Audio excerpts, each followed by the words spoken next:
विमल में गुलिस्तां के ये कुछ लजीज फरिश्ते जब साथ घुलें तो जी ललचाए और दिल कहे कि स्वाद की जुबान में खुद को ऐसे डुबाऊं कि निकल ना पाऊं। विमल की जुबान कुछ है ही ऐसी, मानते हैं?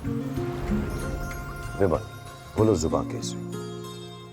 नमस्कार, बहुत स्वागत है आपका। आप देख रहे हैं प्रहार, आपके साथ मैं हूं सलोनी श्रीवास्तव अजमेरा। और प्रहार में आज जो बड़ी खबरें हैं, सबसे पहले आपको बताएंगे एक बार फिर कैसे पहाड़ों में तबाही मची है। सबसे पहले बात इसी की कर रहे हैं क्योंकि धराली गांव में जो कुछ हुआ वो हैरान करने वाला था।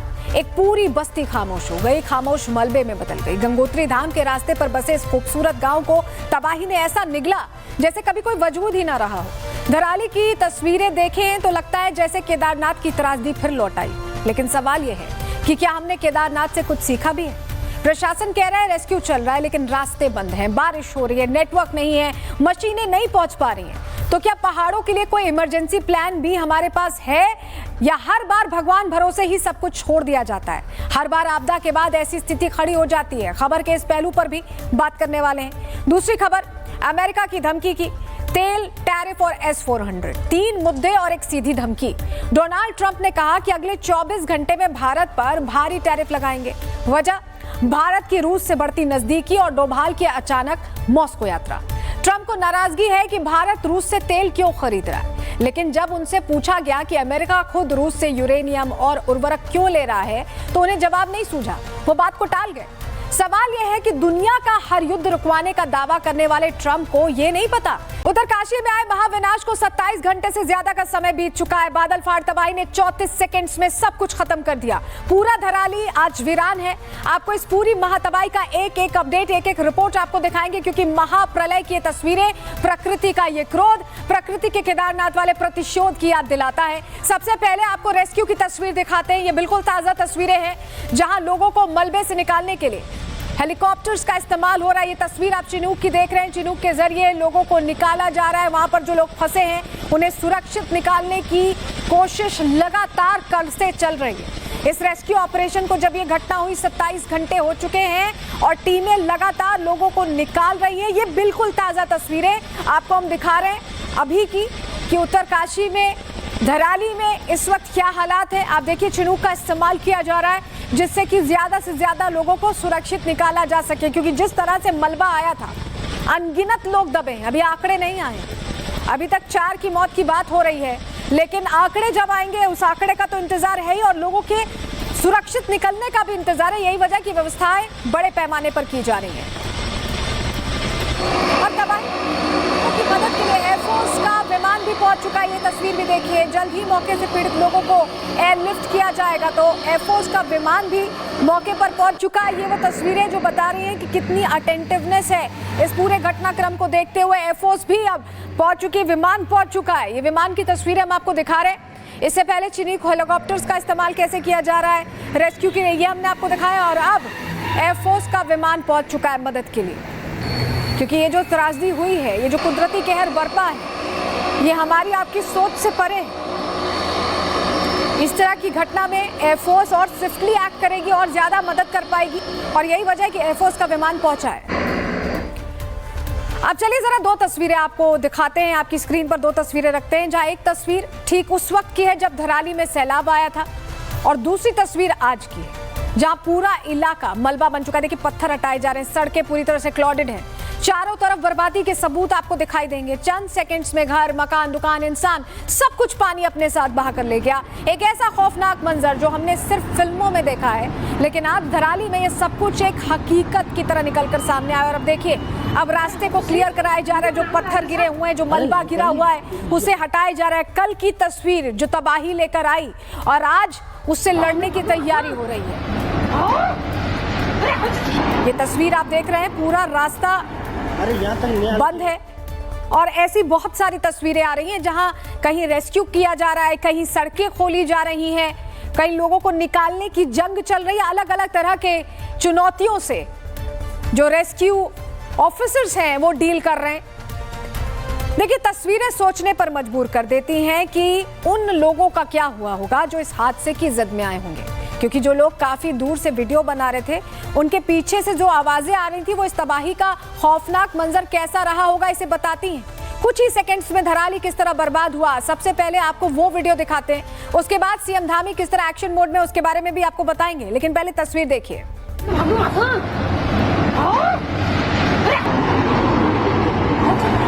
अरे यहाँ तक निकाल के यार निकलने लग रहा ये तो दूर तक क्यों नहीं हो।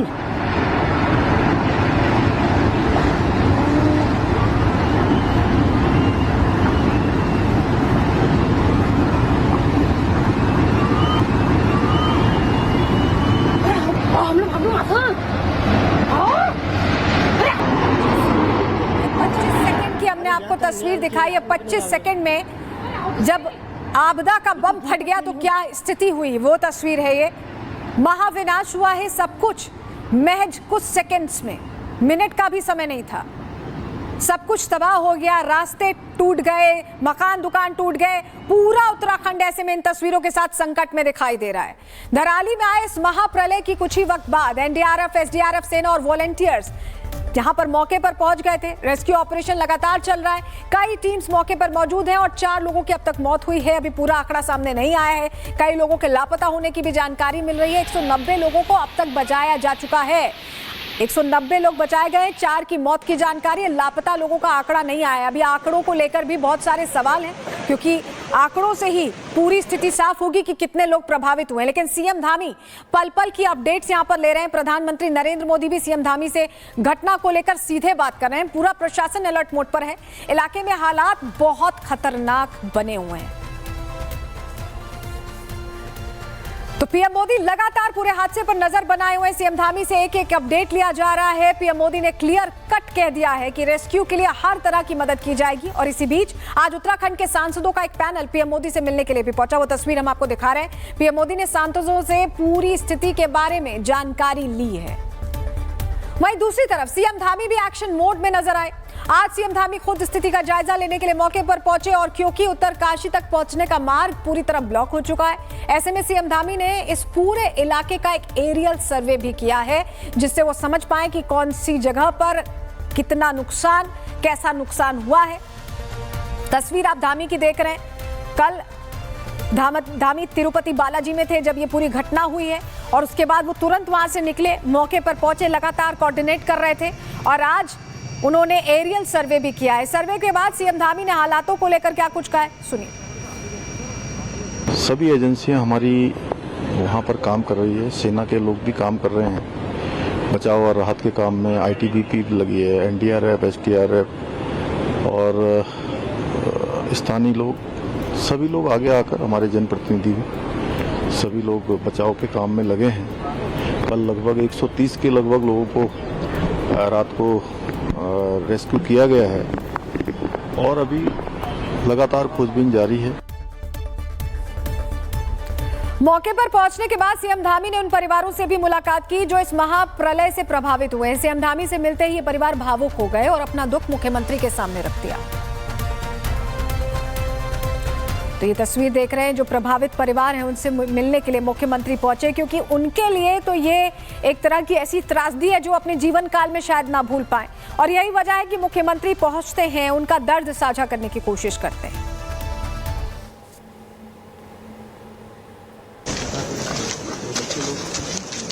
ये सब यहाँ ही रहते हैं सारे, ये लोग सब बगोरी से देखने के लिए आते हैं। वहाँ तो सब ठीक है ना?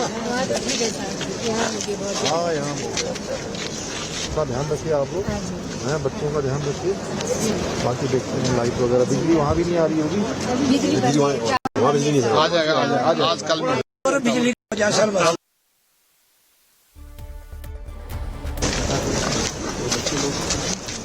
ये सब यहाँ ही रहते। तो धराली में पीड़ितों से कैसे मिले हैं धामी, आपने देखा, लेकिन धराली में रेस्क्यू ऑपरेशन तेजी के साथ चल रहा है। मलबा हटाने का काम चल रहा है। मलबे के नीचे क्या मिलेगा ये सोचकर भी डर लगता है। और इस महातबाही के बाद अब धराली का हाल क्या है, हमारे सहयोगी की ग्राउंड रिपोर्ट से समझिए। धराली त्रासदी की एक एक तस्वीर रिपब्लिक भारत आप तक सबसे पहले पहुंचा रहा है।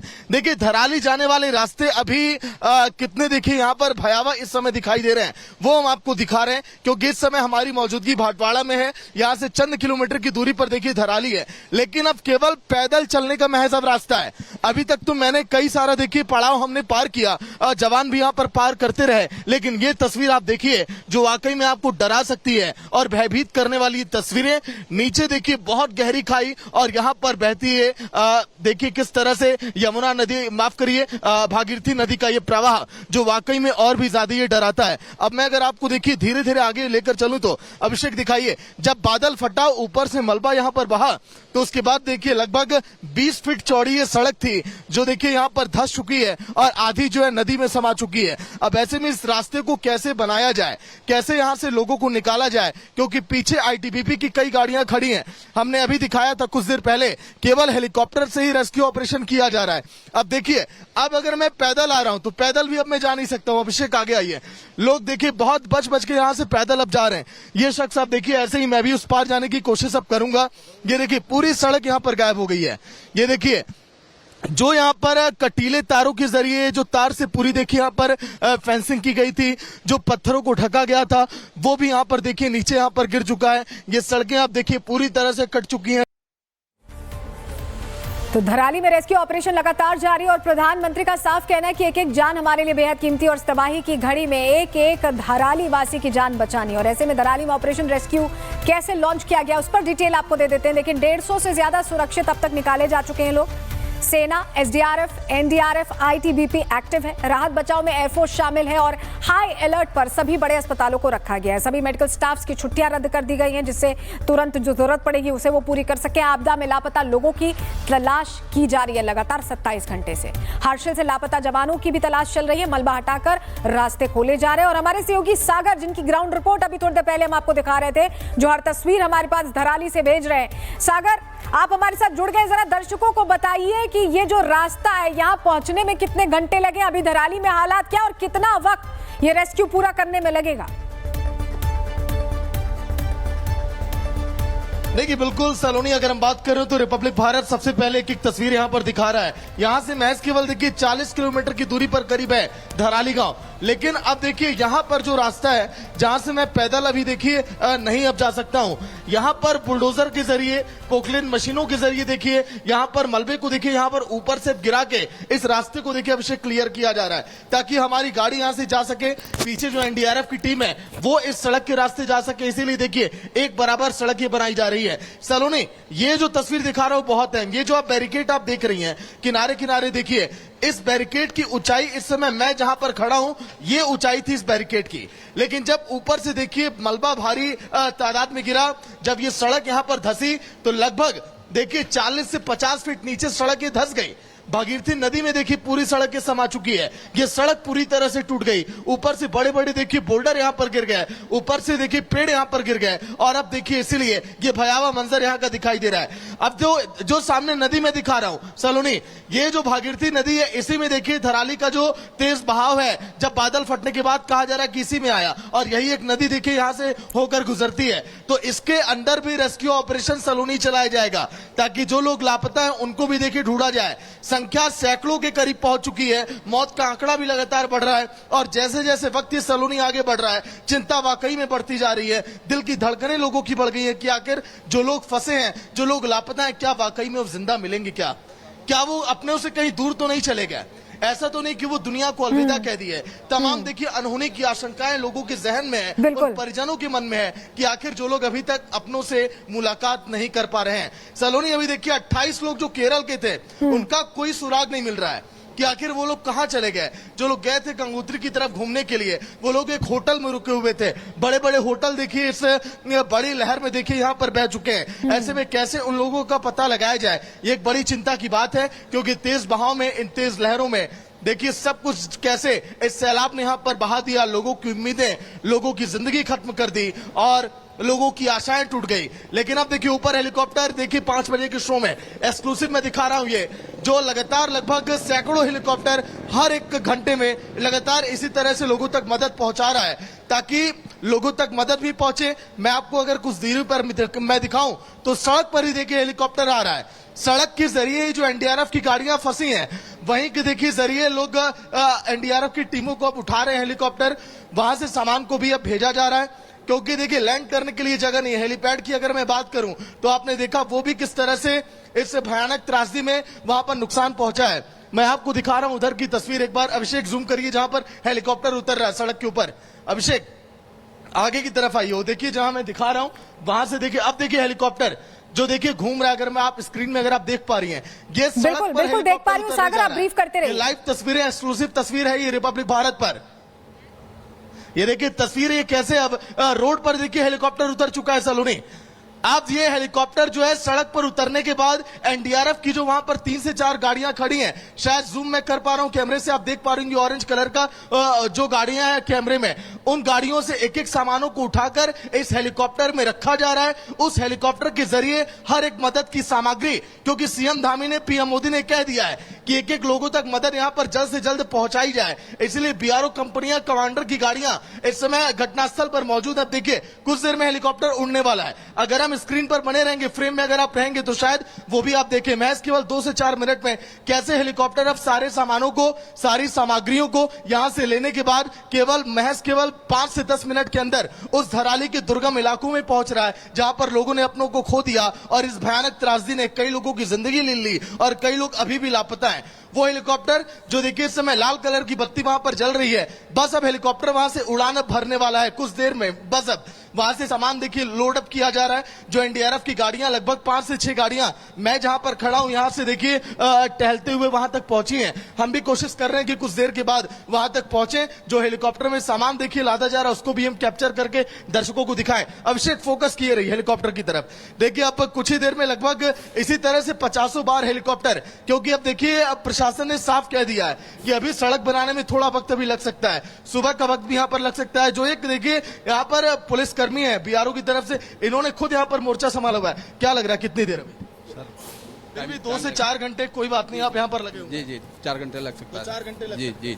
देखिए ये अभी थोड़ा हिचकिचा रहे थे क्योंकि अधिकारी लोग भी उस तरफ लगे हुए हैं। 4 घंटे का वक्त अभी लगेगा। हेलीकॉप्टर देखिए अब जो पहुंचा है रेस्क्यू ऑपरेशन के लिए, वो अब देखिए यहां पर जो मदद की सामग्री है, जो यहां पर जो बचाव टीमें एसडीआरएफ की, जो यहां पर जवान है आईटीबीपी के, कैसे वो पहुंचे धराली के उन इलाकों में, क्योंकि 3 ऐसे इलाके हैं जहां पर देखिए बादल फटा है। उन तीनों जगहों पर देखिए रेस्क्यू की टीमों को पहुंचाना एक बड़ी चुनौती है, क्योंकि इस त्रासदी में कई लोगों की जान अभी जाने की संभावना है, क्योंकि रेस्क्यू टीम लगातार कह रही है कि अभी संख्या सीमित भर ये नहीं है, अभी आगे और भी देखिए भयानक मौसम हो सकता है। लगातार देखिए लोगों को अलर्ट, जैसे ही ये हेलीकॉप्टर वापस रवाना होगा हम आपके पास वापस लौटेंगे। और ये देखिए तस्वीर सागर दिखाई रहे, हेलीकॉप्टर रवाना हो गया। सागर ब्रीफ करिए, हेलीकॉप्टर निकल चुका है।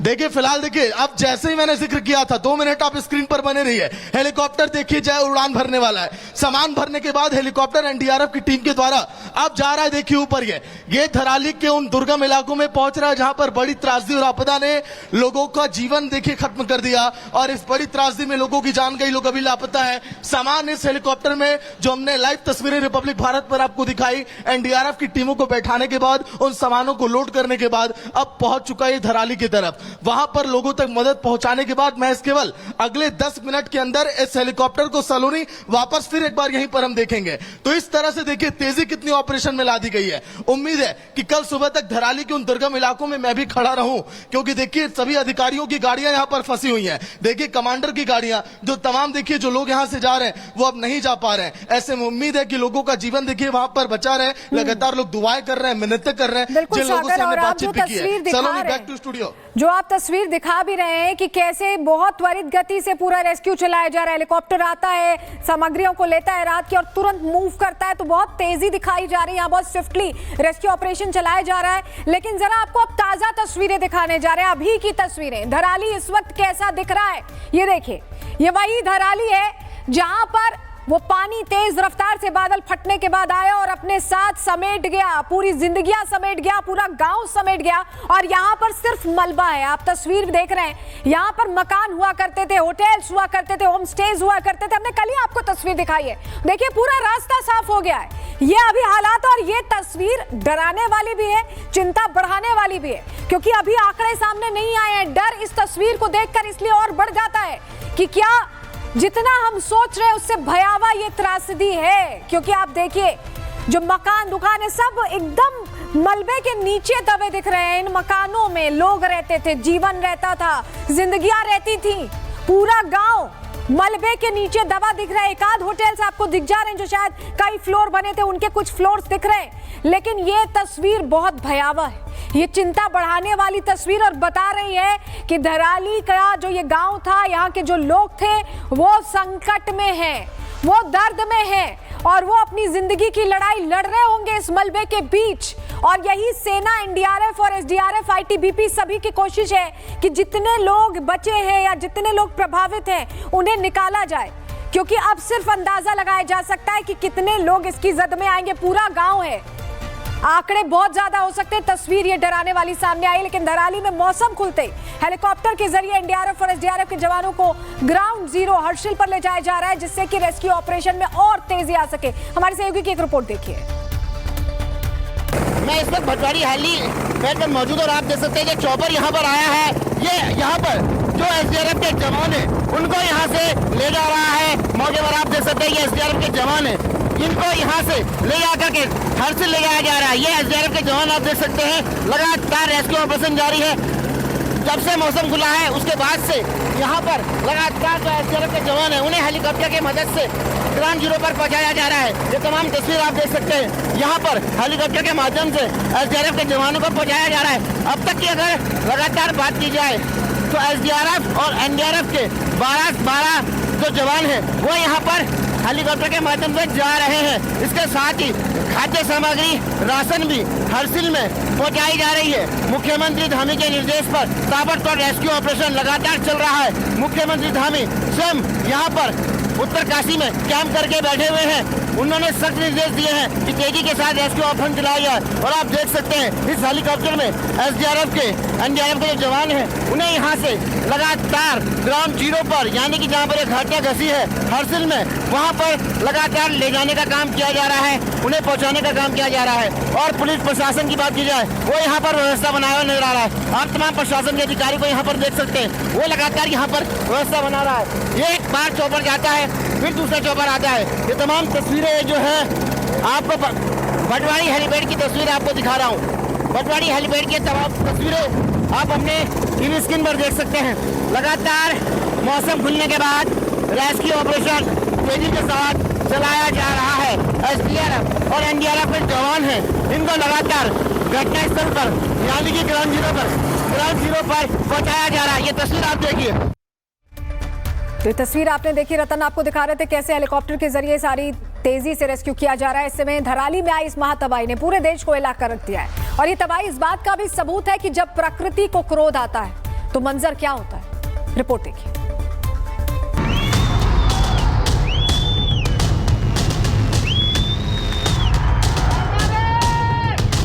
पीछे मौत, भागते लोग,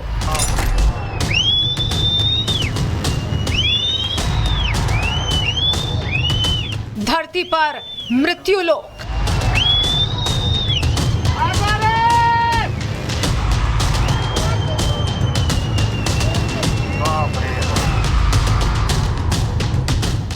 प्रकृति का क्रोध, 2013 जैसा प्रतिशोध। अरे यहाँ तक नहीं आने के यार, निकलने लग रहा ये तो दूर तक कहीं नहीं हो।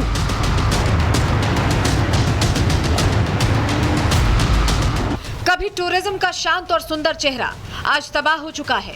चारों तरफ बर्बादी के निशान हैं। पहाड़ तोड़कर आया सैलाब अपने साथ सब कुछ बहा ले गया। इसकी जद में जो आया, घर, मकान, दुकान, इंसान, सब कुछ ताश के पत्तों की तरह ढह गया। पीछे पीछे मौत दौड़ रही थी, आगे आगे इंसान भाग रहे थे। जान बचाने की ये जंग कुछ ही सेकंड्स चली और इसके बाद पूरे इलाके में सन्नाटा पसर गया।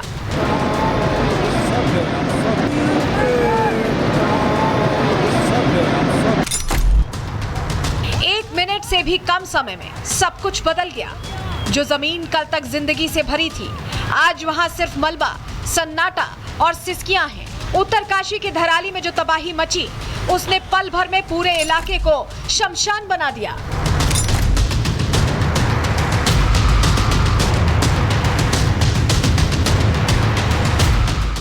ये तस्वीरें धराली की हैं। वो धराली जो कल तक गुलजार था, आज मृत्यु लोक जैसा नजर आता है। कौन जिंदा है कौन नहीं, इसका सही आंकड़ा अभी किसी के पास नहीं है। रेस्क्यू ऑपरेशन लगातार जारी है। एनडीआरएफ, एसडीआरएफ, आईटीबीपी के जवान मौके पर मौजूद हैं। 160 से ज्यादा पुलिसकर्मी राहत बचाव कार्य में जुटे हुए हैं, लेकिन राहत बचाव कार्य में भी प्रकृति सबसे बड़ी बाधा बनी हुई है। रास्ते में मलबा पड़ा है, पहाड़ की चट्टानों ने रास्ते को रोक दिया है। जो रेस्क्यू ऑपरेशन धराली में किया जा रहा है वो फास्टेस्ट है। विदिन 10 और 15 मिनट वहाँ पर सेना पहुँच गई। धराली गांव में आईटीबीपी के भी जवान रहते हैं, तो ये देखो समय वो गश्त पर। खीर गंगा यानी वो नदी जो आमतौर पर शांत बहती है, लोग इसके किनारे बैठकर सुकून पाते थे, लेकिन मंगलवार को इसी खीर गंगा ने रौद्र रूप ले लिया और देखते ही देखते दर्जनों घरों को अपने साथ बहा ले गई।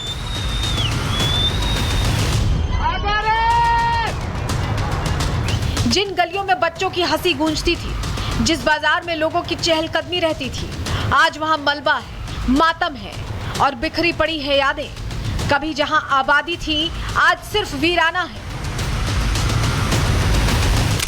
बादल फटा और उसके बाद जो उफान आया, उसने न सिर्फ घर तोड़े बल्कि कई सपनों को भी तोड़ दिया। कई परिवारों के नामों निशा मिटा दिए। दर्जनों लोग लापता हैं, कई घायल हैं। प्रशासन मलबा हटा रहा है, लाशों की तलाश की जा रही है। ये है कि वहाँ पर जो अभी आर्मी के कॉलम्स हैं, आईटीबीपी है, बीआरओ है, एसडीआरएफ है, अभी राहत बचाव का कार्य कर रहे हैं। तकरीबन 150 लोगों को सुरक्षित स्थानों पर पहुँचाया गया है। पूरे इलाके में बारिश बम की तरह बरसी है। पहाड़ों के कटान से मौत बहकर बाहर आई। हालात कैसे हैं, इसकी गवाही खुद ये तस्वीरें देती है। ये बुलडोजर की मदद से बड़े पत्थर अब देखिए हटा लिए गए। रास्ता यहाँ पर अब थोड़ा क्लियर हुआ है और अब पुलिस अधिकारी निर्देश अब दे दिए हैं कि अब आप 2 मिनट के अंदर यहाँ से गाड़ी आप निकालिए। उधर भी जूम करिए, उधर भी देखिए तमाम पुलिस अधिकारी जो जुटे हुए हैं कि इस रास्ते को यहाँ पर जल्दी से खाली कराया जाए। अभिषेक देखिए, जूम करिए, लाइव तस्वीरें बुलडोजर की मदद से रास्ते को क्लियर करने की, जहाँ ऊपर से लगातार पत्थर गिर रहे हैं। फिलहाल हरी झंडी मिल गई है, ये रास्ता देखिए क्लियर है। अब यहाँ से हमारी गाड़ी गुजरेगी आगे। 4 से 5 बुलडोजर इसी तरह से पूरे रास्ते में लगातार लगे हुए इन रास्तों को क्लियर करने के लिए। ये देखिए ऊपर से जो कच्ची मिट्टी और जो कच्चे पत्थर लगातार गिर रहे हैं। अभिषेक इधर जूम करिए, ये देखिए ये तस्वीर जो मैं आपको दिखा रहा हूं। अभी भी देखिए मलबा धीरे धीरे सरक रहा है। अगर आप देखेंगे ऊपर पार्टिकल, तो कभी भी देखिए बड़ी चट्टान ऊपर से एक बार फिर अब गिर सकती है। उत्तरकाशी से सामने आई ये तस्वीरें एक बार फिर बता रही हैं कि कुदरत जब कहर बनकर टूटती है तो इंसान सिर्फ बेबस रह जाता है। Bureau report, Republic Bharat. लेकिन ये मुसीबत किसी एक इलाके तक सीमित नहीं है। इस महाप्रलय का असर पूरे प्रदेश में है, या यूं कहें कि पूरे उत्तराखंड से लेकर उत्तर प्रदेश के कुछ इलाकों में। ये तस्वीर जो आपको दिखा रहे हैं, ये ताजा तस्वीरें हैं, बिल्कुल ताजा तस्वीरें। और देखिए यहाँ जिंदगी खोजी जा रही है। आप देख रहे हैं मलबे से पूरा इलाका पटा पड़ा है, पूरा इलाका ढक गया है और ऐसे में अब लोगों को तलाशा जा रहा है, क्योंकि इन्हीं घरों में लोग रहते थे। जब ये आपदा आई, जब ये कुदरत की मार पड़ी, तो लोग इसके लिए तैयार नहीं थे और उन्हें कुछ ही सेकंड्स मिले थे अपनी जिंदगी बचाने के लिए, लेकिन वो सेकंड्स काफी नहीं थे। यही वजह है कि अब मलबे में लोगों को खोजा जा रहा है।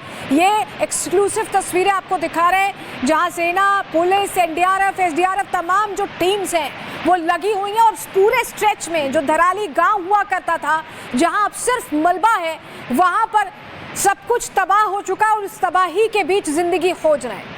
ये तस्वीर देखिए, और ये तस्वीर अभी इस वक्त की सबसे ताजा तस्वीर है। ये टॉप एंगल से भी आपको दिखा रहे हैं। ऐसे ही टॉप एंगल से वो जो तस्वीर आई थी, जब एक तरह से जल प्रलय आई थी, तब ऐसा लग रहा था कि घर हैं, लोग रहते हैं, सब कुछ साफ हो गया। देखिए सब कुछ साफ हो गया, और ये उसी त्रासदी के बाद हुआ। 34 सेकंड का ये पूरा समय जिसमें सब कुछ साफ हो गया। ये तस्वीर देखिए, ये वही रास्ता है जहाँ कल आपको बहुत सारे घर, होटल्स, होम स्टेज, पूरा एक गांव दिख रहा था। अब वहाँ कुछ नहीं, सिर्फ मलबा मलबा है और पानी का बहाव।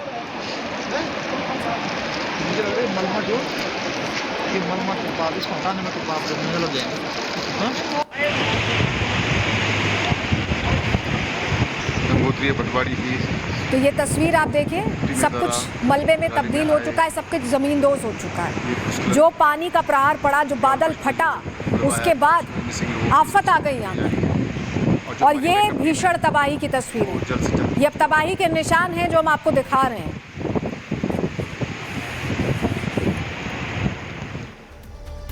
और बाढ़ बारिश का ये तांडव सिर्फ उत्तरकाशी या उसके आसपास तक नहीं सीमित है, बल्कि हरिद्वार की भी आपको तस्वीरें दिखाते हैं, जहां गंगा नदी खतरे के निशान से ऊपर बह रही है। ये एक और तस्वीर आपको दिखा रहे हैं जहां देखिए पहाड़ टूट गया। उत्तराखंड के हरिद्वार की भी तस्वीर देख लीजिए। शख्स जा रहा था रोड से और अचानक कैसे पहाड़ टूटता है और वो बाल बाल बचता है, जो आसपास के लोग उसे जल्दी से खींच लेते हैं अपनी तरफ कि कहीं ऐसा ना हो कि और मलबा उसके ऊपर गिर जाए पहाड़ का। रेलवे ट्रैक पर कैसे मलबा गिरा, ये तस्वीर भी आप देख रहे हैं। ये अलग अलग तस्वीरें हैं, ये अलग अलग तस्वीरें जो बता रही हैं कि बारिश, बाढ़ किस तरह से कहर बरपा रही है उत्तराखंड वासियों के लिए। रेलवे ट्रैक पर मलबा गिर गया, यहाँ पर आवाजाही बाधित हो गई। इसको हटाने के लिए देखिए मशीन आ गई।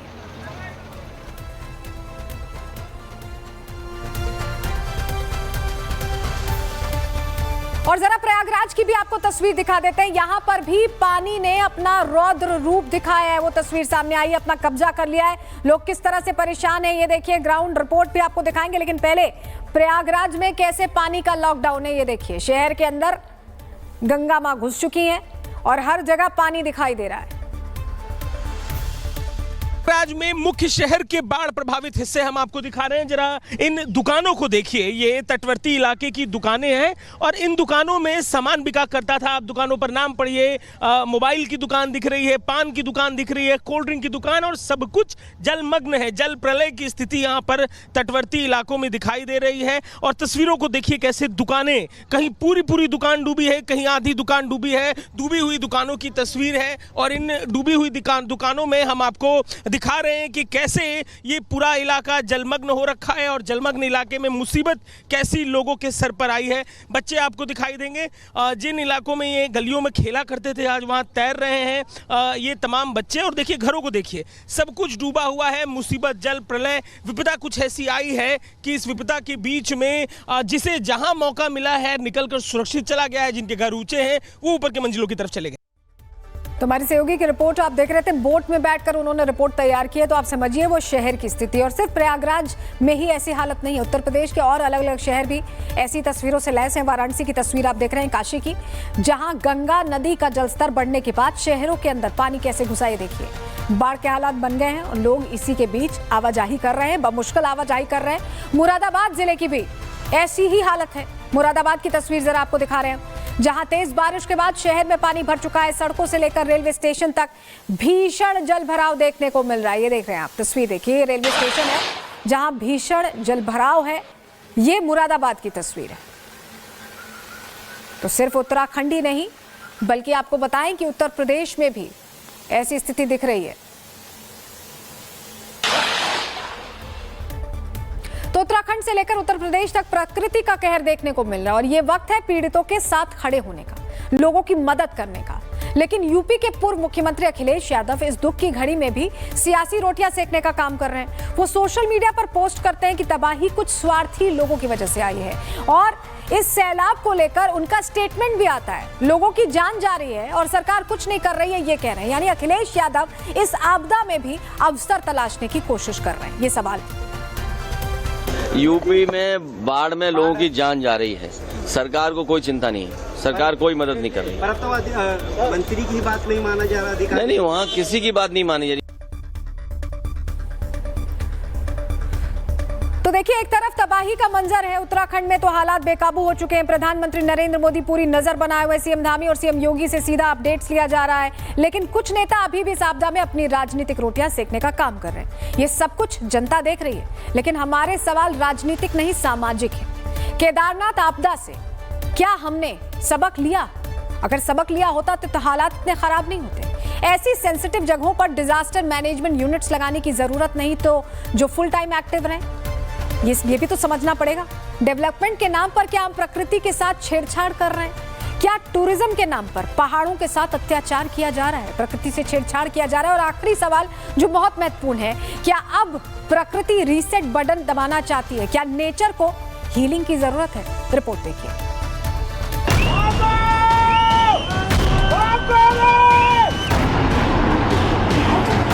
अरे यहाँ तक नहीं आने के यार।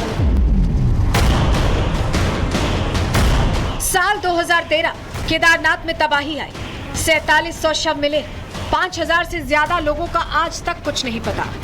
दूसरी तस्वीर जहां जोशीमठ में पहाड़ दरक रहे हैं, लोगों की जान खतरे में है। अब सवाल ये कि ऐसी घटनाओं से हम क्या सीखें?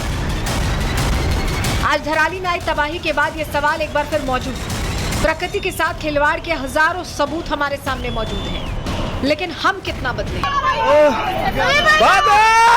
धराली में ये कोई पहली घटना नहीं, बल्कि यहाँ का इतिहास कहता है कि धराली ऐसी त्रासदियों का आदी हो चुका है। लेकिन टूरिज्म, पैसा, विकास, बसावट, बदलाव, इंसानों के इन सब तौर तरीकों ने धराली को फिर से जान की धमकी दी और हुआ भी कुछ ऐसा ही। आज धराली में सिर्फ मातम का शोर बचा है। ऐसे में सवाल तो ये है कि विकास के नाम पर क्या हम प्रकृति को चैलेंज करना चाहते हैं? क्योंकि अगर आप भौगोलिक स्थिति को समझेंगे तो ऐसी त्रासदियां गढ़वाल में आम क्यों हो चुकी हैं? उत्तराखंड मुख्य रूप से दो भागों में बटा है, एक है गढ़वाल, दूसरा कुमाऊं। कुमाऊं में ऐसी त्रासदी ना के बराबर देखने को मिलती है, लेकिन गढ़वाल के लिए अब ये सब कुछ आम हो चुका है। और इसके पीछे की पहली वजह है भौगोलिक स्थिति।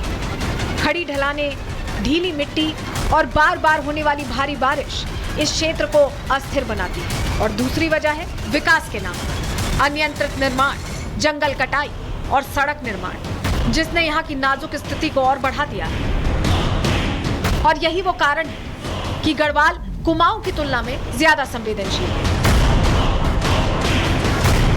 उत्तरकाशी की मिट्टी और भौगोलिक संरचना इस क्षेत्र को प्राकृतिक आपदाओं के लिए जोखिम में डालती है। यहाँ की मिट्टी ढीले पदार्थ से बनी है और भारी बारिश में ये मिट्टी पानी सोख लेती है, जिससे उनकी मजबूती कम हो जाती है और भूस्खलन का खतरा बढ़ जाता है। लेकिन इसके बावजूद विकास के नाम पर वो सब कुछ हो रहा है जो जिंदगियों को खतरे में डाल रहा है।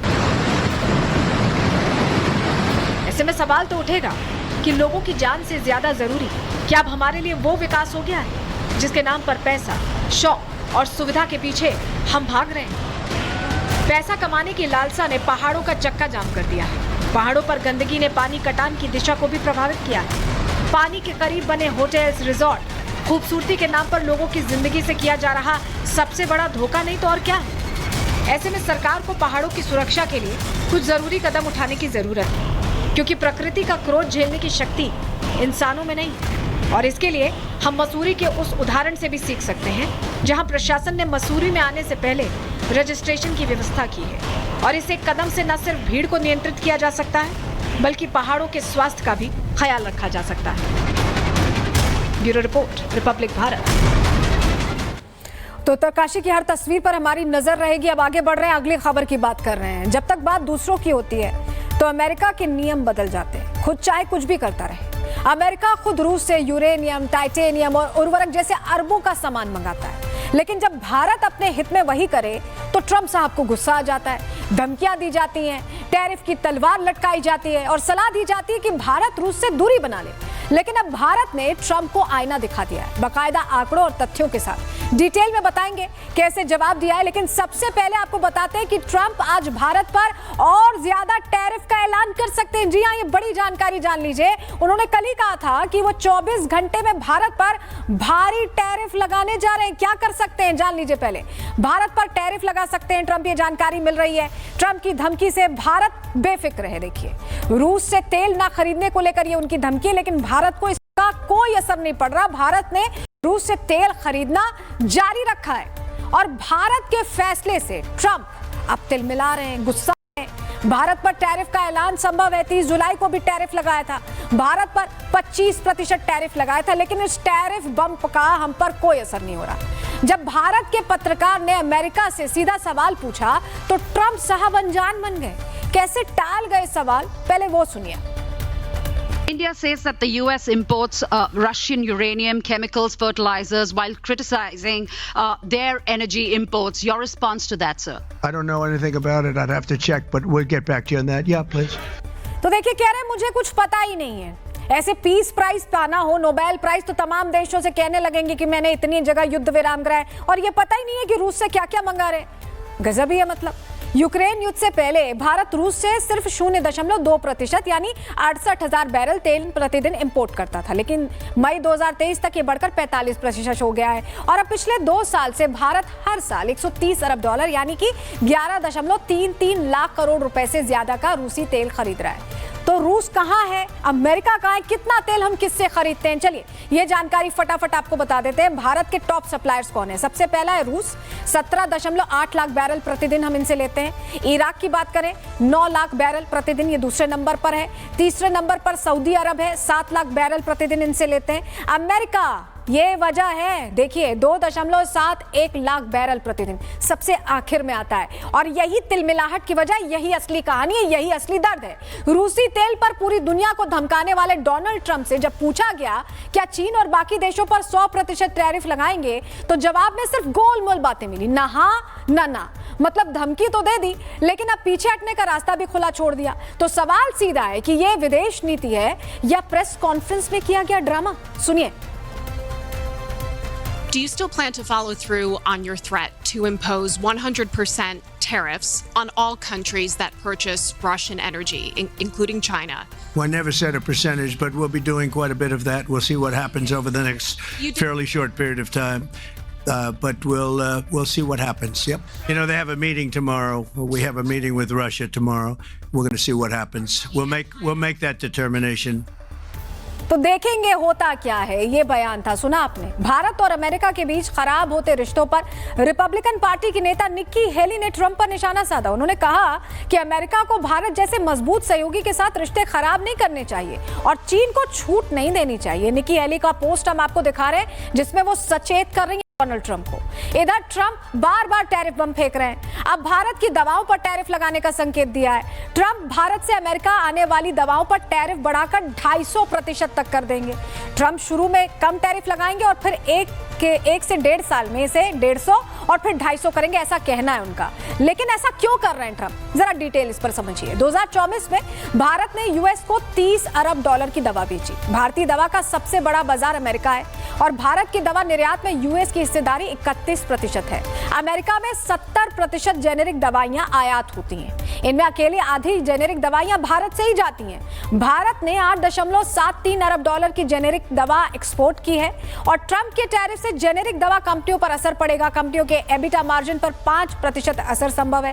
टैरिफ की खबर आने के बाद दवा कंपनियों के शेयर 3% तक गिर गए। एनएफपीए ने 37 जरूरी दवाओं की कीमतें 10 से 15% घटा दी। तो यह असर हुआ और यही वजह है कि इस तरह के बयान वो देते हैं। देखिए, भारत और अमेरिका के बीच 3 दशकों में बने भरोसे को ट्रंप प्रशासन ने कमजोर किया। यह कहना हमारा नहीं है, यह कहना है अमेरिका के पूर्व वाणिज्य सचिव रे विक्री का। उनका मानना है कि ट्रंप उस साझेदारी को आगे नहीं बढ़ा पा रहे हैं जिसे क्लिंटन युग से लगातार मजबूत किया जा रहा था। Trump administration has taken the transactional approach to an extreme with India, not looking at trying to build a relationship, which is we've been working on for 30 years since the Clinton administration, but now saying that the trade must be open completely with India. India has had a predilection for protection of its infant industries. It's been very wary of economic imperialism, and it has only been in the last few decades that we've been able to open up and to have economic engagement which is beneficial to both sides. देखिए, Trump की tariff धमकियों के बाद भारत ने America से भी कच्चे तेल की खरीद दोगुनी कर दी है। अप्रैल जून तिमाही में इसमें सालाना आधार पर 114% की बढ़ोतरी हुई है। भारत हमेशा से अपनी आजादी को सबसे ऊपर रखता आया है, चाहे शीत युद्ध का दौर हो, आज का वैश्विक दबाव हो, दोनों में आप देख लीजिए। अमेरिका के पूर्व वाणिज्य सचिव रे विक्री खुद ये मानते हैं कि भारत को जब जब किसी खेमे में खींचने की कोशिश हुई है, उसने साफ मना कर दिया, अपना स्टैंड क्लियर कर दिया है। The relationship with Russia, of course, goes way back to the time of the Cold War when India was not going to choose sides. And the United States took umbrage at that and tried to force India into a coalition against Soviet communism.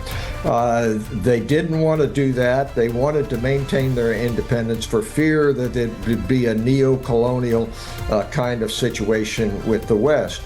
And so those have been fundamental fault lines between the US and India from the very first. America धमकी पर धमकी दे रहा है। भारत ने America को ठेंगा दिखा दिया है धमकियों के बीच। ट्रंप ने भारत से कहा कि रूस से तेल मत लो वरना हैवी टैरिफ लगेगा, लेकिन धमकियों को दरकिनार कर अजीत डोभाल सीधा रूस पहुंच गए हैं। डोभाल की रूस यात्रा ट्रंप को एक सीधा संदेश है, भारत अब किसी का डिक्टेशन नहीं लेता, जवाब देता है।